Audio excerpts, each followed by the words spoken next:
So this is show number 6. It's at the Hard Hat Lounge. This is the finale of philosophizing, and I'm a little bit tipsy. This is the first show I'm not tipsy, so we'll see if that makes it a better show or a significantly worse show. I'm gonna go with number 2.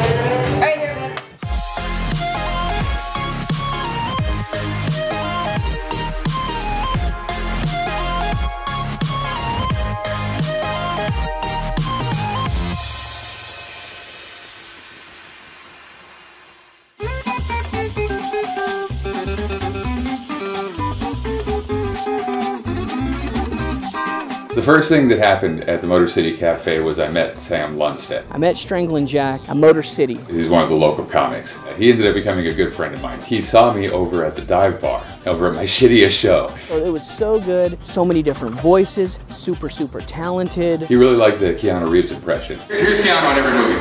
Whoa. We ended up chatting for probably an hour before the show started. All my aunts love Keanu Reeves. And it got me in the mood to get up and perform. Then I'm going to go ahead and bring up your first comic. How do you guys feel about that? Yeah. Keep that going. Keep your hands going for Strangling Jack, everybody.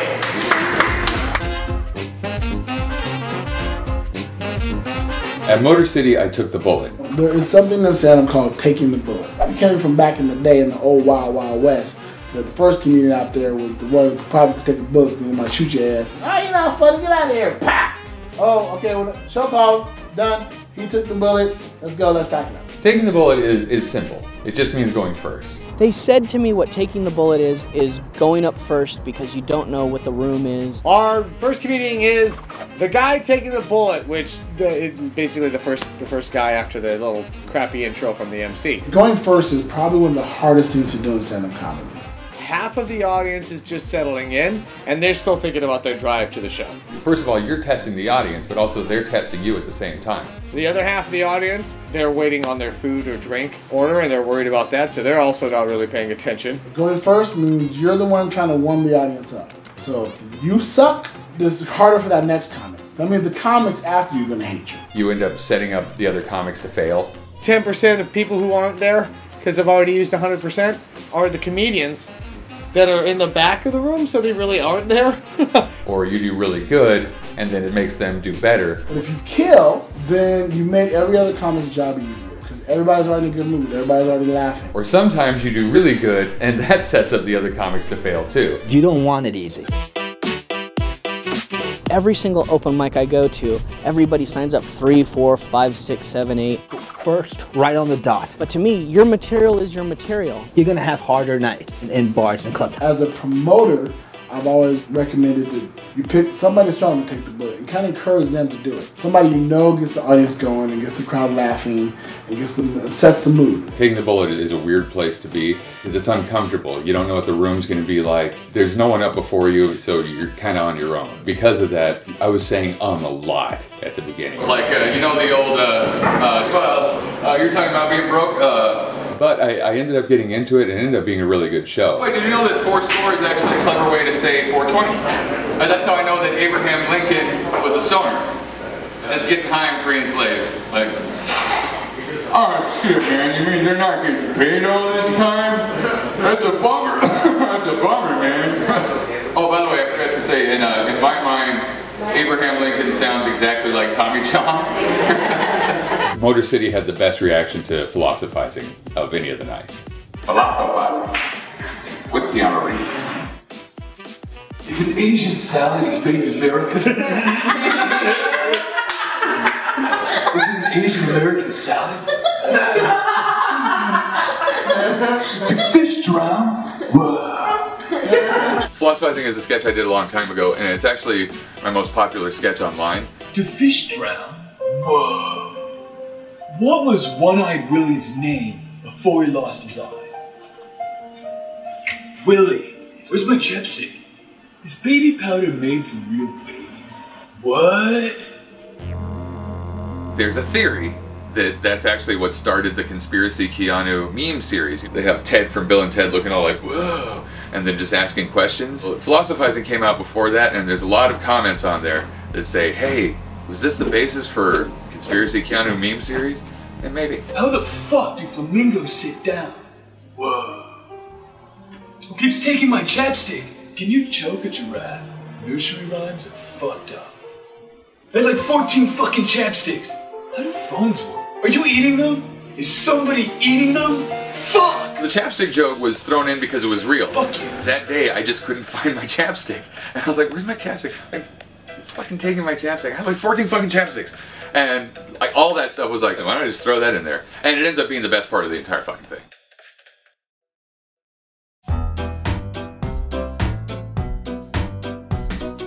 Night 5 was Asmara Ethiopian restaurant. It's actually an Eritrean restaurant. Juggling Taxi made that very clear to me. Ethiopian joke? Yeah. Ethiopian No, never looked so Eritrea. funny. Eritrea. Yeah, we had a war. We had a war. They won. There's a They wall? won. A war! They had a war against Ethiopia, and they split up. They had a divorce. They lost to Russia. They lost it to Russia. Well, a lot of people lost to Russia. Asmara is by far my favorite place. That ended up becoming my home. That was my house. Strangling Jack! I met Juggling Taxi at Asmara and Justin Joe Brown that night. The best prostitutes are bisexual, right? You know how I know that? Yeah. That's what makes them the best. The Taxi got the place set up because he knows every Ethiopian in Las Vegas. And Justin's the host. I became famous in Ethiopia. Nobody even knew me in Nevada. It was kind of aggravating. I'm famous in Ethiopia, but I'm not famous here. He takes away all the pressure. He makes it really silly. He makes it fun. He comes out with all these different characters. He interrupts people. He jumps up and starts taking selfies and pictures of people in the middle of their set. Don't move. Look good. Work it. Come on, Vogue. Look funny. Come on, Vogue it. He's insane, and it's great. At first, everybody thought I was crazy. They still do. That's part of what I am.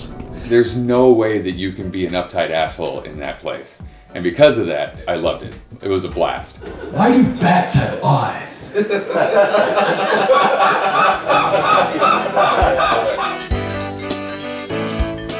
Before the show started, Joe talked to me a little bit. He's like, where do I know you from? And I told him that I was the star of Evil Dead. He's like, oh my God, I've seen that thing 4 times. I'm hanging out and we're doing an open mic and I'm looking around our circle and we're all enjoying each other talking. One dude's a felon, and I got an ex-cop, we have a porn star, the fucking lead from Evil Dead, just the strangest people I meet, but we all get along together because we have this thing in common of comedy. Once I knew that I had somebody in the audience that was already a fan of what I do in a way, I was already comfortable. I'm tall, in case you haven't noticed. That's why it looks like I'm about ready to tell a ghost story now. One of the most obvious things about me is that I'm very tall. My buddy Big D used to say, "You 11'12". And he was right, I'm 11'12". Being tall, you do tall people shit, you avoid public transportation and play limbo in the shower. And if you go through a doorway on an up step, you become retarded for a full 3 minutes. And being tall lets me do weird things. Like I'll dress up like Abraham Lincoln, then walk into a convenience store and buy 4 scores. Will that sink in for a second? It's a bit of a force, honestly, to get to 4 score being a good way of saying 420. So stupid. That's the dumbest thing I've ever heard. But actually, 4 score is a clever way to say 420. Anybody know that? That's what that means, 4 and 20. And by the way, 4 score is a great way to say 420. I expect to see a hashtag or some shit. That's how I know that Abraham Lincoln was a stoner. Right, just getting high and free and slave. So that leads it into Abraham Lincoln freeing slaves while high. Oh shit, man, you mean they're not getting paid all this time? Who better to play Abraham Lincoln in this situation than Tommy Chong? 420 and several years ago, our grandfathers gave birth to this continent, man. That's how it goes, man. That's how it goes. At the beginning of the show, Taxi did this really silly, like, improv thing. Improv? I was born in Chicago and then I was raised here. You were born in Chicago? Yeah. I was born in Chicago. No way. He got me and a lady to come up and be in his taxi. We're in Chicago. Elk Grove. Oh my god, I get beat up over there all the time. He did this routine about talking to Conor McGregor on the phone. He used his juggling pins as the phone. Baby, this is your phone. Jimmy, this is your phone. Because he started it so weird, it just ended up being a fun night. Like Hollywood runs on weed. Like without weed, half the industry's gone. Like remember James Franco, the whole rap industry never happened. Like, jazz in general, like the whole is gone. Keanu Reeves, but I don't think he'd have been born.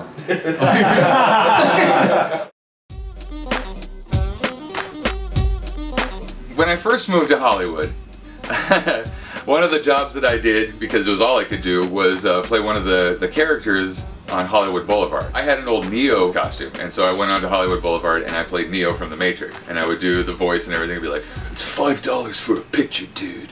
He's got the same vocabulary as Little John. Like, whoa, what? Yeah, what? What? What? Yeah, what? Okay.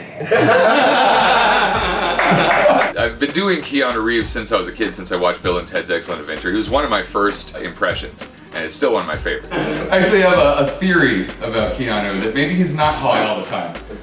You know how in like movies like The Matrix, or did anybody see Johnny Mnemonic? Remember that old movie? Remember that? But in those movies, he's got a hole in his head, like for computer ports, phone jacks, things like that. I think that hole's really there. Keanu Reeves has a hole in his brain, and Hollywood just makes use of it. One of the jokes that I tell is that he's got a hole in his head. Back in the early 90s, I drilled into the back of my head chasing the perfect high. Yeah. Also, he sounds like he's borderline retarded. If you've taken out part of his brain, it makes sense. When I got there, they told me that there was this big headliner coming out. His name's Brandon James. I have wanted to do comedy my entire life. I grew up a chubby kid, and there's something about growing up chubby that I guess you grow up chubby, you get funny. And so I got to see Brandon James for the first time. Brandon James! Yeah!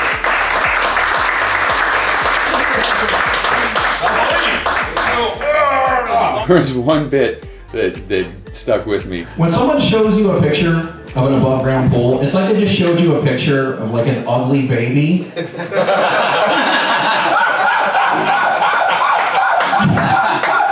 My favorite joke I love to tell is about video games. I grew up a big gamer because, again, I was fat, so I wasn't at prom. Basically, I tell a joke about how video games are made by men because clearly they're just letting us do things as men that we can't do anymore in society, but we still really want to do.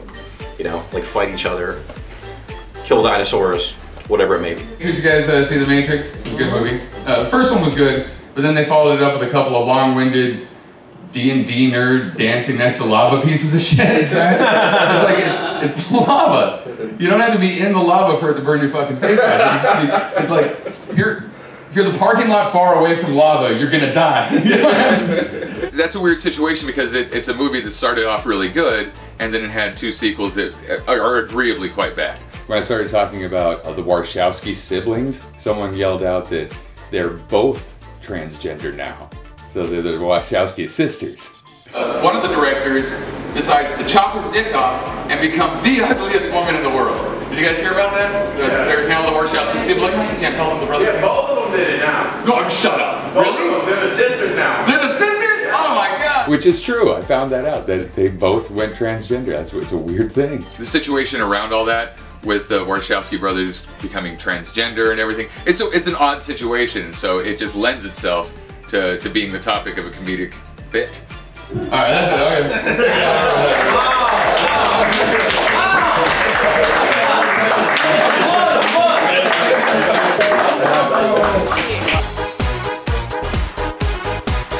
There is a process to this thing we call comedy. Whenever I come up with an idea, it's funny, like on the spot, I gotta write it down.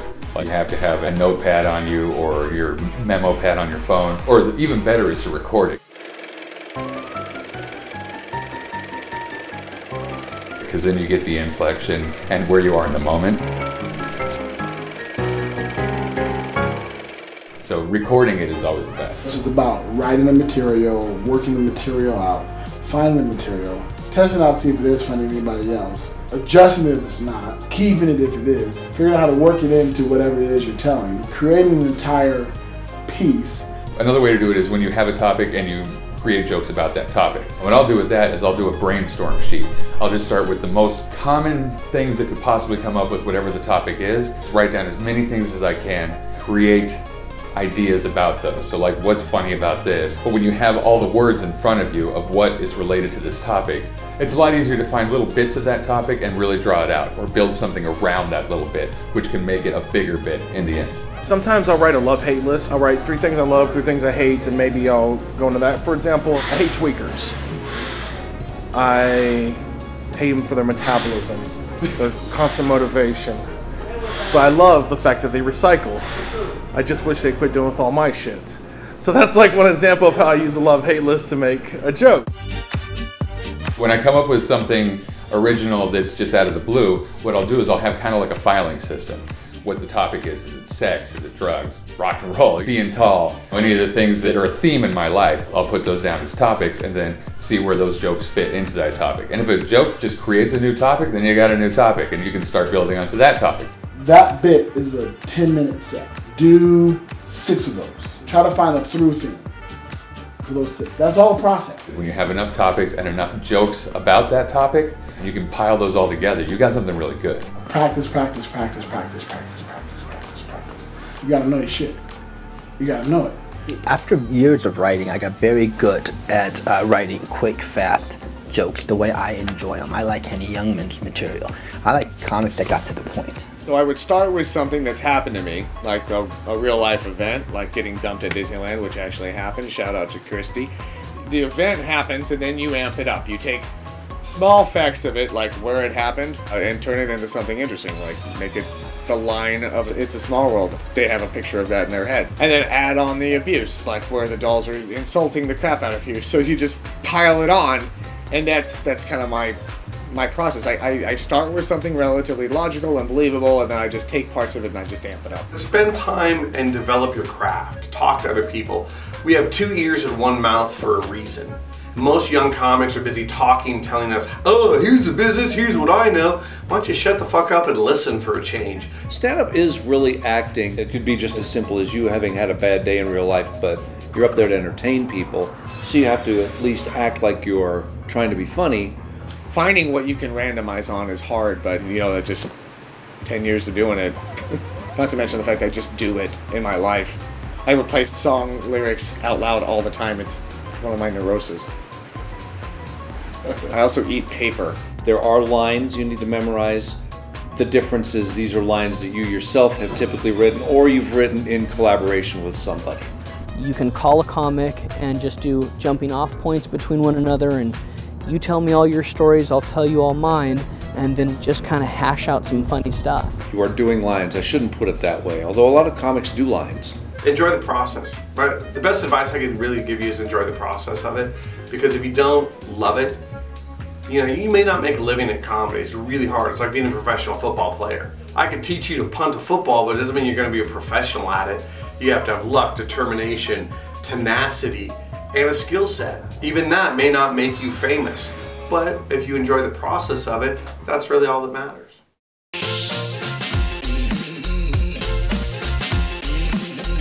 Night number 6 is the Hard Hat Lounge. Back in the early 90s, I drilled into the back of my head chasing the perfect high. Yeah! Hard Hat Lounge was, it was awkward. Okay, so I did really well at Asmara, like really well. Like it was my best night so far, by far. I was confident, maybe overconfident, but I went into Hard Hat Lounge expecting to do well, expecting to be received as well as I was at like Stateside Lounge, Motor City, or Asmara, but it was not that. Well, let's give it up for Mr. Strangling Jack right now. Come on, big round of applause. It started off bad. I broke the mic, first thing. I broke the mic stand. It was bullshit. I came here one day and broke the shit. Honestly, it ended up being the worst show since the dive bar. The good thing is we did get a 2-camera shoot, so that's nice. I had like 14 fucking chapsticks. How do phones work? Are you eating them? Is somebody eating them? Fuck! The problem was there was no reaction. Most of the people were sitting in the back, like around the bar to where they couldn't even see what was going on. And there was a couple of people at the bar looking down at the games playing, and there was a bunch of country folk. It was weird. That is the stupidest thing I've ever said. They weren't booing, they just didn't care. There was just nothing. They still laughed at the Morgan Freeman bit, so I knew they were there. I'm Morgan Freeman.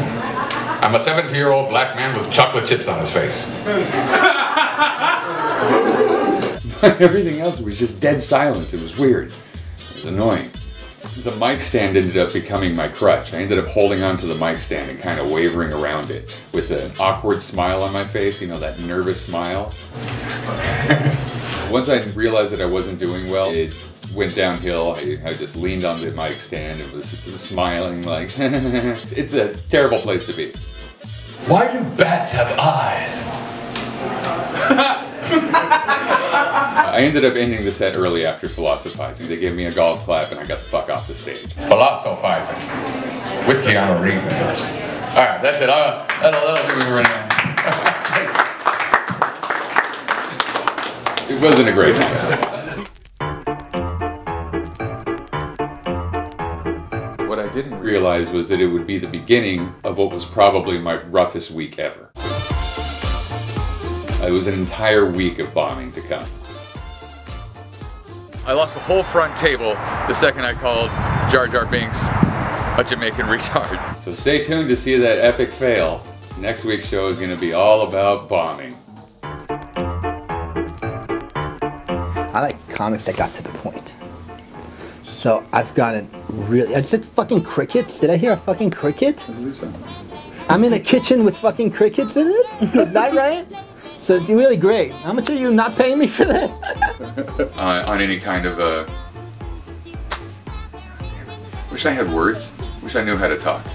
So... well, what was the fucking question? Another, I got like cat hair in my fucking tongue.